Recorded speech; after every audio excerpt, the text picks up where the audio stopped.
Good morning. Time again for another Dharma talk. Before I read a chapter from Polishing the Diamond and Enlightening the Mind, I'd like to throw you a question. 그는 과거에 집착하고 추억에 살고 있다. How do you say that in English? The answer can be found in this book. I'd like to give you the answer. He is attached to the past and lives in his memories. And now we are going to talk about attach, A-T-T-A-C-H. In Korean, 부착하다 or 연결하다. In English, fasten or stick. Every word requires a very good example or examples, right? There was a study several months ago about the hierarchy among birds, especially pigeons. And it is known that there is a social hierarchy among pigeons, which means the bigger you are, the higher your social status is. So it pays to be the big bird. Attaching small weights to pigeons caused them to move up in their hierarchy. Attaching small weights to pigeons caused them to move up in their social status. Attaching small weights, 조그만한 쇠 덩어리를 매달 붙이면 attaching small weights to pigeons caused them to move up in their hierarchy. Also, another way to use attach is this. People attach too much importance to daily fluctuation of stock prices.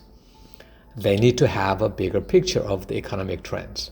So instead of saying giving importance or 중요함을 부여하다, and you can say give importance to, but the better phrase is that people attach too much importance to daily fluctuations of stock prices.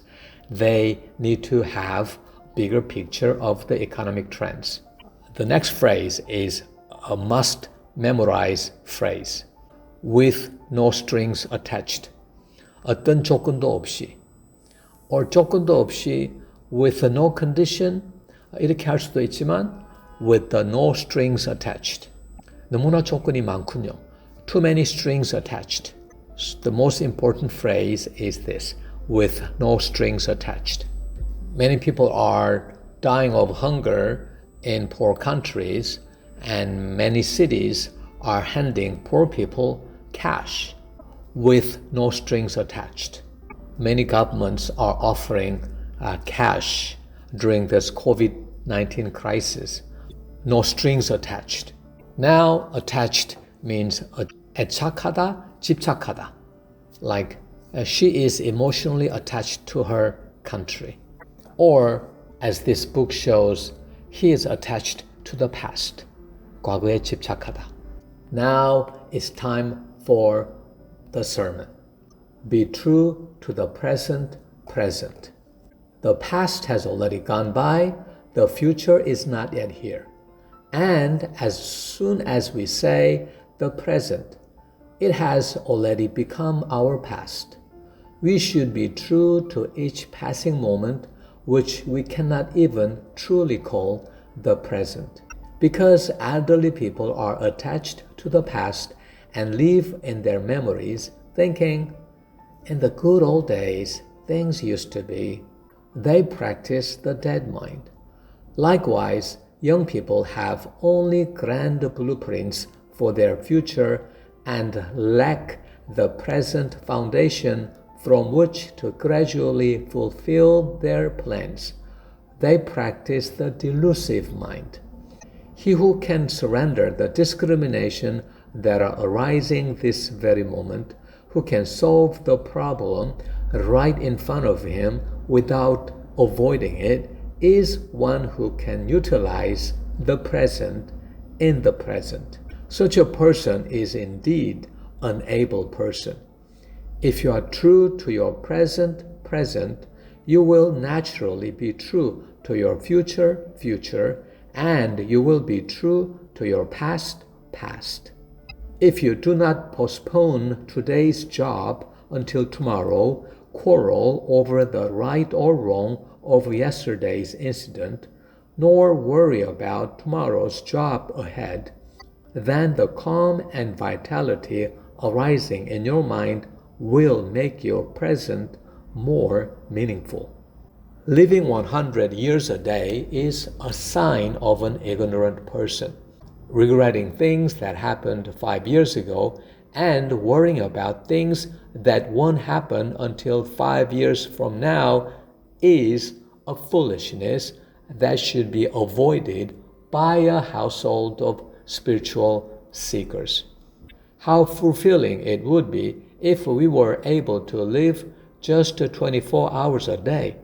It is difficult to live even 24 hours a day, but how peaceful and serene our minds would be if we were able to live just 12 hours a day. As the clock endlessly ticks away, how many of us recognize the gravity of our inability to turn back time? This very moment disappears forever. To the enlightened mind, which arises from eradicating the discrimination of time that stretches for eons, there is only the present, and the present, which lives in the big present, which encompasses the past, present, and future, is the entire universe. This present is freed from even the chronological characteristic of a beginning and an ending. Whether it is the present of 3,000 years ago or the present of this moment, the root is the same, the one mind. Thus, the present is the entire body of life itself, and the moment you are awakened to the present, it is simply enlightenment. The present might even be the Buddha.